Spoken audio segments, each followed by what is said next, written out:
ദീദിമോസ്.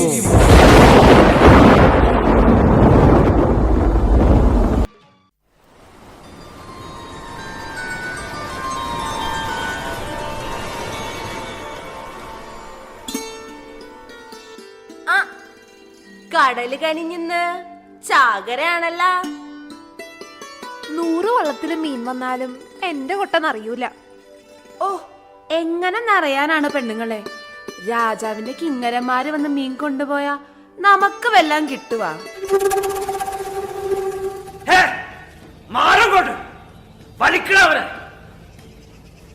പണം വാങ്ങിച്ചാലേ തിരിച്ചു കൊടുക്കാൻ പഠിക്കണം, അല്ലെങ്കിൽ ഇങ്ങനെ ഇങ്ങനെ കടക്കും. അയ്യോ, നിങ്ങൾ എന്തെന്നാണ് ഈ കാണിക്കണത്? എന്റെ കണവൻ എങ്ങോട്ടാണ് പിടിച്ചോണ്ട് പോണത്? തമ്പുരാ, തമ്പുരാ, എന്റെ കണവനൊന്നും ചെയ്യല് തമ്പുരാ. ഞങ്ങള് പാവങ്ങളാണ് തമ്പുരാ. ദൈവങ്ങളെ, ഈ പാവങ്ങളുടെ നിലവിളി കേൾക്കണമേ. അടിയങ്ങളെ രക്ഷിക്കണേ. ഈ ഞാൻ നിന്നെ രക്ഷിക്കാം. നിന്നെയൊക്കെ ആര് രക്ഷിക്കാൻ?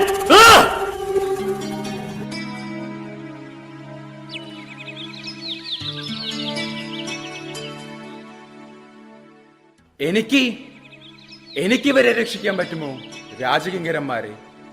ഓ ഓ, ഇതാരാണാവോ ഈ രക്ഷകൻ? എന്റെ പേര് തോമസ്. ഞാൻ അങ്ങ് യെരുസലേമിൽ നിന്ന് വരുന്നു. രാജകിങ്കരന്മാരെ, എന്നോട് പറയൂ, ഇവർ ചെയ്ത തെറ്റെന്താണ്? ഇവരെയിട്ട് ഇങ്ങനെ ഉപദ്രവിക്കുന്നത് എന്തിന്? നാട്ടുരാജ്യത്തിൽ കരം കൊടുക്കാൻ കഴിവില്ലാത്തവൻ അടിമവേല ചെയ്യണമെന്നാണ് ഇവിടുത്തെ നിയമം. രാജകൽപ്പന അനുസരിച്ചാണ് ഞങ്ങൾ ഇവരെ കൊണ്ടുപോകുന്നത്. ഞങ്ങളെ രക്ഷിക്കണേ തമ്പുരാ. ഞങ്ങള് പാവങ്ങളാണ് തമ്പുരാ. അവരുടെ തൊഴിൽ ചെയ്യാൻ അനുവദിക്കൂ. കടം അവര് തന്നു വീട്ടിക്കോളും. കടം വീട്ടാനോ ഇവരോ? ഹേ മനുഷ്യ, ഇവനും കുടുംബവും കടം കൊടുക്കാനുള്ള തുക കുന്നുകൂടി ഇപ്പോ എത്രയായി എന്നറിയാമോ? 100 വെള്ളി നാണയം. ഇവനും പെമ്പ്രനോത്തിയും 10 തലമുറ പണിയെടുത്താലും വീട്ടാൻ പറ്റില്ല ഈ കടം.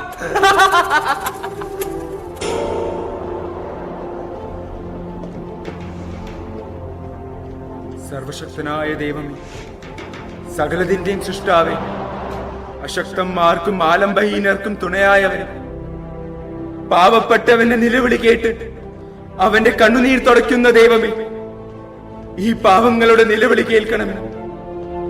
ഇവരോട് കരുണ തോന്നി അങ്ങയുടെ അത്ഭുതകരമായ കരം നീട്ടണമേ. അടയാളങ്ങളിലൂടെ സംസാരിക്കണമേ. അങ്ങയുടെ പ്രിയപുത്രനായ യേശുക്രിസ്തുവിന്റെ നാമത്തിൽ ഇവിടെ അത്ഭുതങ്ങൾ സംഭവിക്കട്ടെ. അങ്ങനെ ഞാൻ വിശ്വസിക്കുന്ന എന്റെ ദൈവം യഥാർത്ഥ ദൈവമാണെന്ന് കേൾക്കുന്ന ഈ ജനം മുഴുവനും അറിയട്ടെ.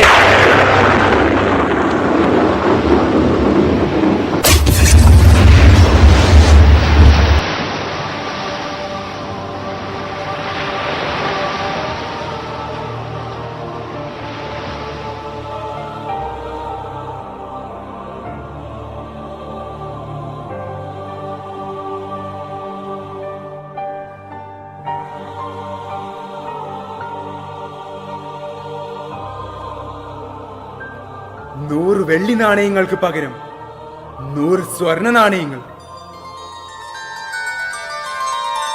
ഇത് സ്വീകരിക്കും. ഇവനെ വെറുതെ വിടും.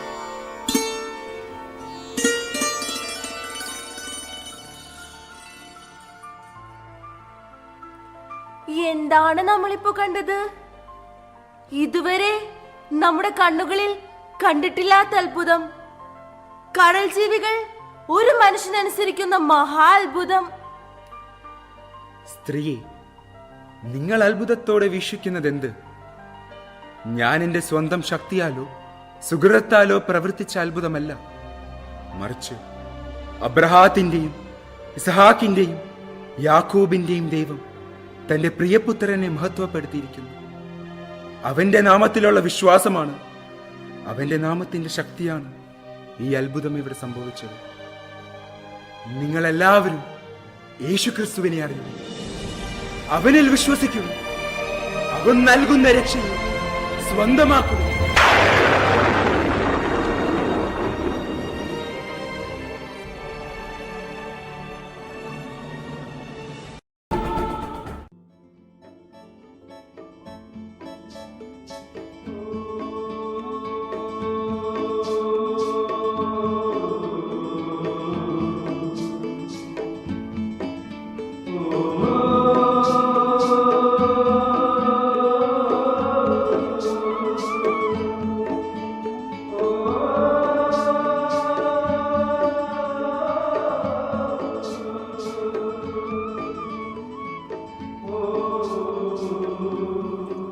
മണിയ, എനിക്ക് ദാഹിക്കുന്നു. കുടിക്കാൻ അല്പം വെള്ളം തരുമോ? തമ്പ്ര, അരുത്. അങ്ങ് അടിമയുടെ കുടിൽ വന്ന തന്നെ ഞങ്ങളുടെ സുഹൃത്തും. ഞങ്ങൾ പുഴ താഴ്ചജാതിക്കാരുടെ പക്കിൽ നിന്നും ഒന്നും കഴിച്ചുകൂടാ. മനുഷ്യരെല്ലാവരും ഒന്നാണ് മണിയ, ദൈവത്തിന്റെ മക്കൾ. സർവശക്തനായ ദൈവം സ്വന്തം ഛായയിലും സാദൃശ്യത്തിലും സൃഷ്ടിക്കപ്പെട്ടവർ. അവർക്കിടയിൽ ജാതിയുടെയോ മതത്തിന്റെയോ വേർതിരിവുകളില്ല. ഇന്ന് ഈ ഭവനത്തിൽ നിന്ന് ഞാൻ ഭക്ഷിക്കും. എന്താണ് നിന്റെ കയ്യിലുള്ളത്? എന്ത് തന്നെയായാലും കൊണ്ടുവരൂ.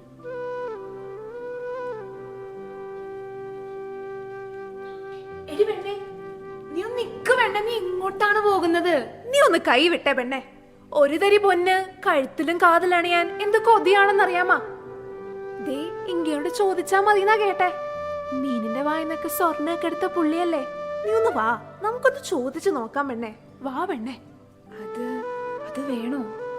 എന്താ പറഞ്ഞേ? അല്ല, അത് ഒരു സ്വർണ്ണമാല കിട്ടുവോ? എന്ത്? നീ ചോദിക്ക നീ. അയ്യേ, നീ ഒന്ന് മാറി നിന്നേ. അല്ല, ഒരു സ്വർണമാല കിട്ടുമോ എന്ന് അറിയാൻ വന്നതാണ് കേട്ടാ. വലിയ വീട്ടിലെ തമ്പ്രാട്ടിക്കുട്ടികളൊക്കെ പൊന്നിന്റെ മാലയും വളയും കമ്മലൊക്കെ ഇട്ട് നടക്കണ കാണുമ്പോ ഒരു കൊതി. ചോദിച്ചത് തെറ്റിപ്പോയെങ്കിൽ അങ്ങ് ക്ഷമിക്കണം കേട്ടാ. അങ്ങ് വലിയ മാന്ത്രികനൊക്കെയാണല്ല. അന്ന് കടൽക്കരയെ വെച്ച് ഞങ്ങളും കണ്ടതാണ് കേട്ടാ. ഞാനൊരു സാധാരണ മനുഷ്യനാണ് കുഞ്ഞി. നിങ്ങൾ എന്നെ ഒരു അസാധാരണ മനുഷ്യനായിട്ടാണ് കാണുന്നത് എന്നെനിക്കറിയാം.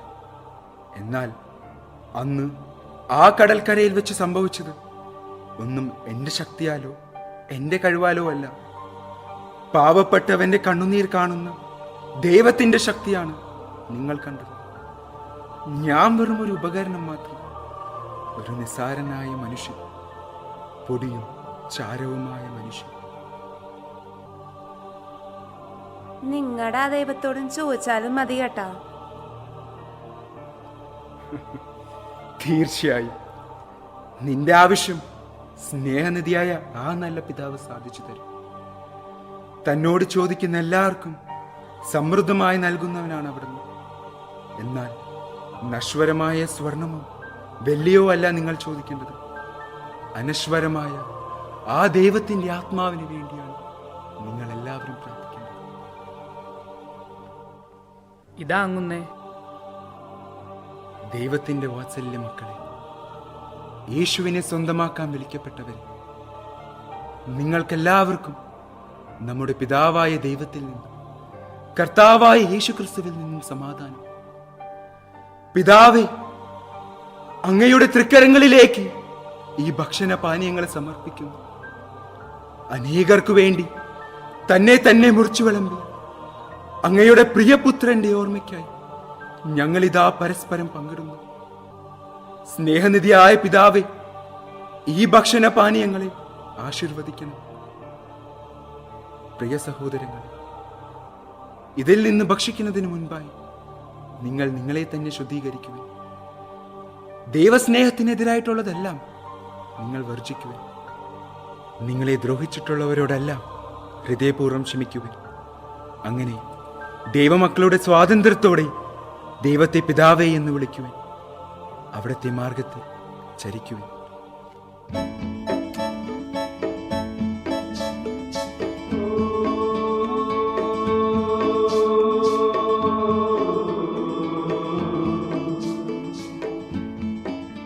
അദ്ദേഹം പറയുന്ന ആ ദൈവത്തിൽ നമ്മുടെ നാട്ടിൽ തന്നെ വളരെ പേർ വിശ്വസിക്കുന്നു. ജലത്താൽ അദ്ദേഹം അവരെ സ്നാനം ചെയ്യുന്നു. ശരിയാണ്. ഇതിൽ സത്യമില്ലെങ്കിൽ ഇത്രയേറെ പേർ ആ മതത്തിലേക്ക് ആകർഷിക്കപ്പെടുമായിരുന്നില്ല. ഇല്ലില്ല, ഇയാൾ പറയുന്നത് നമ്മൾ വിശ്വസിക്കണ്ട. ഈ പോക്ക് പോയാ ഈ ദേശക്കാരൻ മുഴുവൻ മതം മാറി ക്രിസ്ത്യാനികളാകും. ഇയാളെ ഇങ്ങനെ വിട്ടുകൂടാ. നമ്മൾ അയാളെ ദ്രോഹിക്കുന്നത് എന്തിന്? ഇവിടെ വന്നിട്ട് എല്ലാവർക്കും നന്മകൾ മാത്രമേ അയാൾ ചെയ്യുന്നുള്ളൂ. കഷ്ടം. ഇതാണോ നന്മ? നമ്മുടെ പൂർവികരുടെ വിശ്വാസത്തിനെതിരെയാണ് ഇയാൾ വാൾ ഉയർത്തിയിരിക്കുന്നത്. നോക്കുക, നമ്മുടെ വിശ്വാസം സത്യമായിരുന്നില്ല. ആ തിരിച്ചറിയലല്ലേ മതമാറ്റം നടന്നിട്ടുള്ളത്.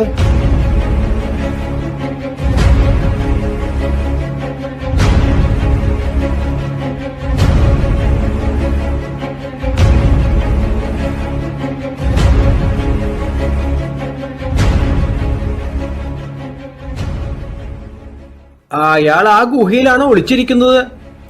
പല രാജകുടുംബങ്ങളും അനേകം ബ്രാഹ്മണരും അയാളുടെ വാക്കുകൾ വീണ് മതം മാറി.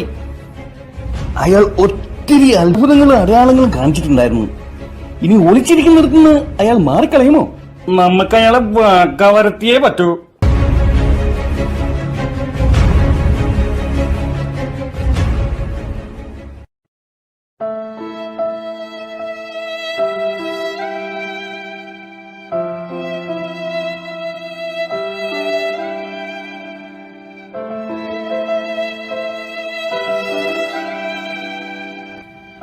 എന്റെ നാഥനും കർത്താവുമായ യേശുവേ, അങ്ങെന്നെ ഏൽപ്പിച്ചിരുന്ന ദൗത്യം ഞാൻ ചെയ്തു കഴിഞ്ഞു.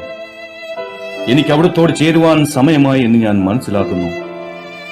അങ്ങിൽ വിശ്വസിച്ച എല്ലാവരെയും അനുഗ്രഹിക്കണമേ. എന്റെ കർത്താവേ, എന്റെ ദൈവമേ, എന്റെ കർത്താവേ, എന്റെ ദൈവമേ.